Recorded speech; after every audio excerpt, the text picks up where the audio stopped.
Eklavya YouTube channel में आप सभी का स्वागत है। जी बहुत बहुत धन्यवाद। तो आज की हमारी इस गहन चर्चा का विषय बहुत ही बुनियादी है लेकिन बहुत दिलचस्प है। बचपन से ही जब हम भारत का नक्शा देखते आए हैं तो सबसे ऊपर हमें भूरे और सफेद रंग का एक विशाल हिस्सा दिखता है। हाँ, हमारा अपना हिमालय। बिल्कुल। आज हमारे सामने जो भी नोट्स और ज्योग्राफिकल डेटा है उनका मुख्य मिशन यही समझना है कि भारत का ये पूरा भौगोलिक स्वरूप आखिर बना कैसे। हम आज उन विशाल पर्वत श्रृंखलाओं के पीछे छिपे विज्ञान और उन टेक्टोनिक प्लेटों की कहानी को उधेड़ने वाले हैं जिन्होंने हमारे देश को उसका वर्तमान आकार दिया है।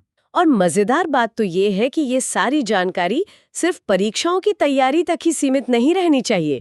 ये तो हमारी अपनी पृथ्वी के इतिहास की कहानी है। मतलब जब हम आज किसी पहाड़ को देखते हैं तो हमें लगता है कि वो हमेशा से वहीं था, लेकिन असल में हम जमे हुए समय को देख रहे होते हैं। जी बिल्कुल। इस चर्चा के लिए जब मैं इन स्रोतों को पढ़ रही थी तो सबसे पहला हिस्सा जो सामने आया वो था भारत का भौगोलिक विभाजन। हाँ, भारत को मुख्य रूप से 6 हिस्सों में बांटा गया है। जी, 6 मुख्य भू आकृतिक प्रदेश। सबसे पहले उत्तरी पर्वत श्रृंखला यानी हिमालय, फिर उत्तर का विशाल मैदान, उसके नीचे प्रायद्वीपीय पठार, पश्चिम में भारतीय मरुस्थल, किनारों पर समुद्र तटीय मैदान और आखिर में द्वीप समूह। ये विभाजन जमीन की सतह को देखकर किया जाता है, लेकिन इसमें जो सबसे चौंकाने वाला आंकड़ा है वो ये है कि भारत का एक बहुत बड़ा हिस्सा लगभग 43% पूरी तरह से मैदानी है। यही तो सबसे बड़ा आहा पल था मेरे लिए।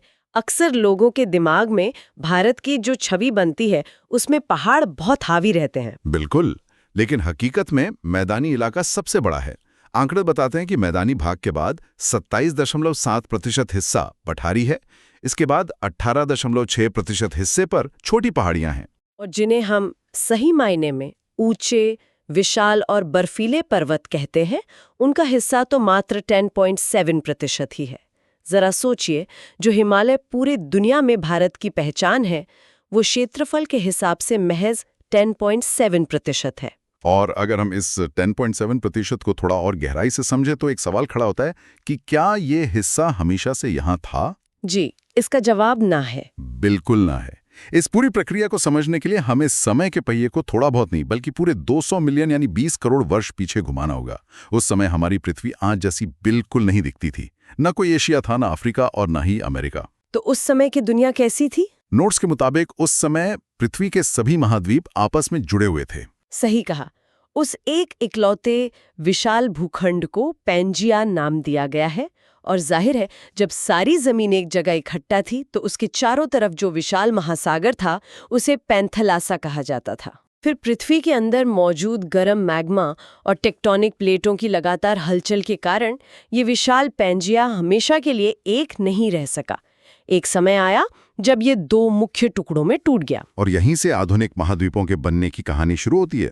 पैंजिया का जो हिस्सा उत्तर की तरफ गया उसे अंगारा लैंड या लॉरेशिया कहा गया।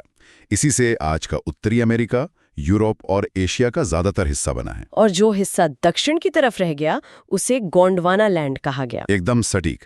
और हमारे लिए सबसे दिलचस्प बात यह है कि इसी गोंडवाना लैंड से दक्षिण अमेरिका, अफ्रीका, अंटार्कटिका, ऑस्ट्रेलिया और हमारा अपना भारतीय प्रायद्वीप बना।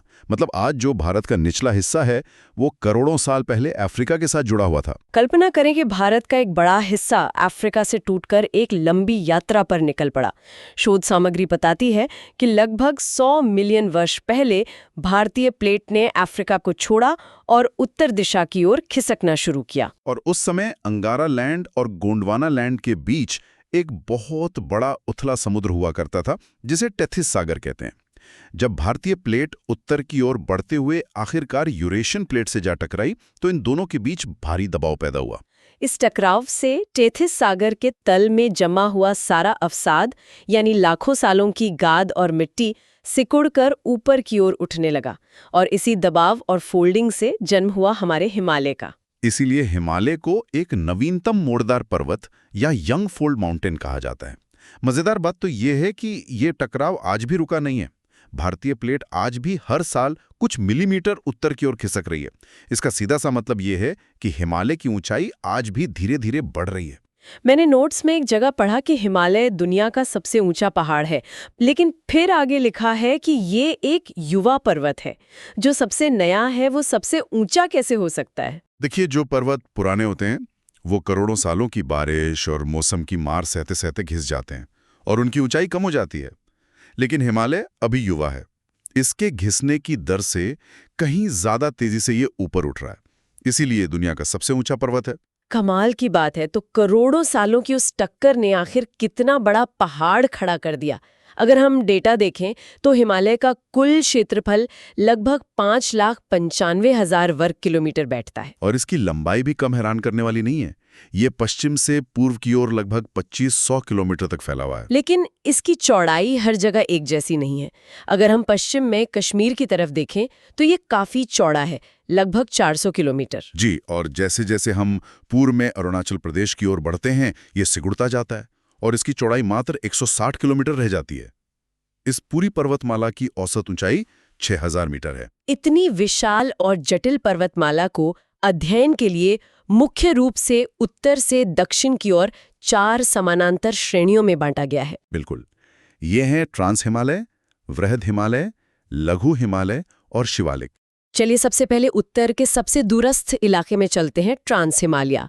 इसमें मुख्य रूप से 4 पर्वत श्रेणियां आती हैं: काराकोरम, लद्दाख, जास्कर और कैलाश श्रेणी। जी, और मैंने इन नोट्स में एक बड़ा दिलचस्प नाम पढ़ा, एशिया की रीढ़।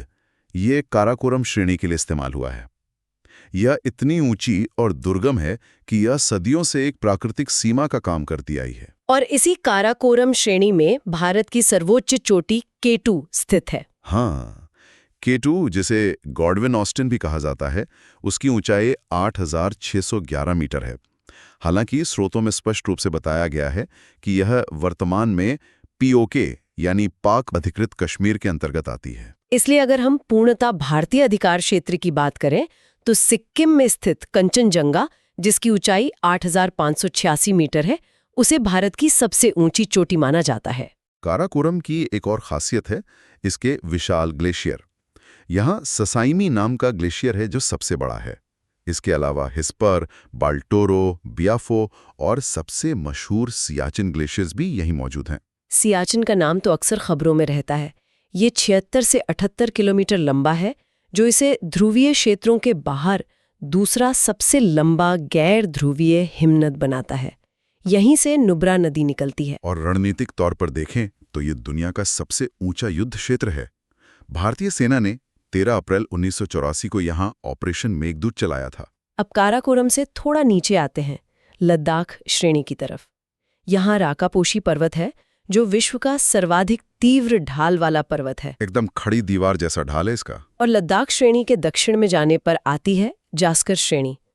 सिंधु नदी जास्कर और लद्दाख श्रेणियों के बीच से होकर बहती है और इन पहाड़ों को काट के 5200 मीटर गहरा गॉर्ज यानी घाटी बनाती है। 5200 मीटर गहरा गॉर्ज।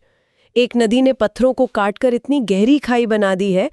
अब ट्रांस हिमालय से जब हम और दक्षिण की ओर आते हैं तो हमारा सामना होता है वृहद या महान हिमालय से, जिसे हिमाद्री भी कहते हैं। इस श्रृंखला का विस्तार पश्चिम में नंगा पर्वत से शुरू होकर पूर्व में नामचा बरवा पर्वत तक है।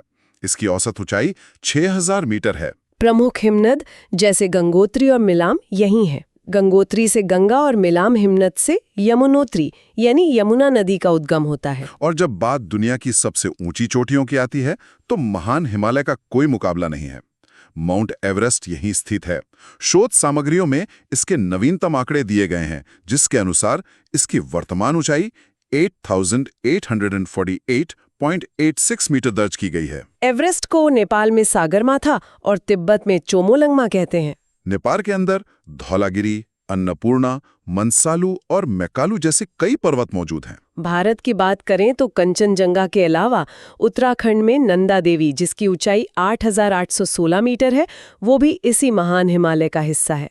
अब महान हिमालय के ठीक दक्षिण में एक और समानांतर श्रृंखला चलती है, जिसे लघु या मध्य हिमालय कहा जाता है। इसकी औसत ऊंचाई 4000 मीटर के आसपास है। इसे अलग अलग राज्यों में स्थानीय नामों से जाना जाता है। जम्मू कश्मीर में इसे पीर पंजाल कहते हैं, हिमाचल में धौलाधार, उत्तराखंड में नाग टिब्बा और नेपाल में इसे महाभारत श्रेणी कहा जाता है। मौसम नरम होने के कारण लघु हिमालय अपनी खूबसूरत घाटियों के लिए मशहूर है। महान हिमालय और पीर पंजाल श्रेणी के बीच कश्मीर घाटी स्थित है, जो केसर यानी जाफरान की खेती के लिए प्रसिद्ध है। पर्यटन के लिए भी ये प्रसिद्ध है। कुल्लू, काठमांडू घाटी, शिमला, मनाली, दार्जिलिंग, मसूरी, नैनीताल और रानीखेत जैसे पर्यटन स्थल यहीं बसे हुए हैं। और अब हम पहुंचते हैं हिमालय की सबसे बाहरी, निचली और नवीनतम श्रृंखला पर, जिसे शिवालिक कहा जाता है। इसकी औसत ऊंचाई सिर्फ 1000 मीटर के आसपास है। शिवालिक पहाड़ियों के आसपास जो घाटियां पाई जाती हैं, उन्हें पश्चिम में दून कहा जाता है, जैसे देहरादून, कोठरी दून और पाटली दून। वहीं पूर्व में इन घाटियों को द्वार कहा जाता है, जैसे हरिद्वार। अपनी फॉल्ट जोन्स पर ध्यान देना जरूरी है, जो इन श्रेणियों को अलग करती हैं। सबसे पहले है सचर जोन। सचर जोन ट्रांस हिमालय और वृहद हिमालय को अलग करता है। ये वो रेखा है जहां यूरेशियन और भारतीय प्लेट आपस में टकराकर जुड़ गई हैं। इसके बाद है मेन सेंट्रल थ्रस्ट या MCT, जो वृहद हिमालय और लघु हिमालय के बीच है। और तीसरी दरार है मेन बाउंड्री फॉल्ट या MBF, जो लघु हिमालय और शिवालिक श्रृंखला को अलग करती है। ये तो हुआ हिमालय का उत्तर से दक्षिण वर्गीकरण, लेकिन सिडनी बुराड ने हिमालय को पश्चिम से पूर्व की ओर बहने वाली नदियों के आधार पर भी 4 प्रादेशिक भागों में बांटा था। सिडनी बुराड के इस वर्गीकरण में सबसे पहला हिस्सा है पंजाब या कश्मीर हिमालय।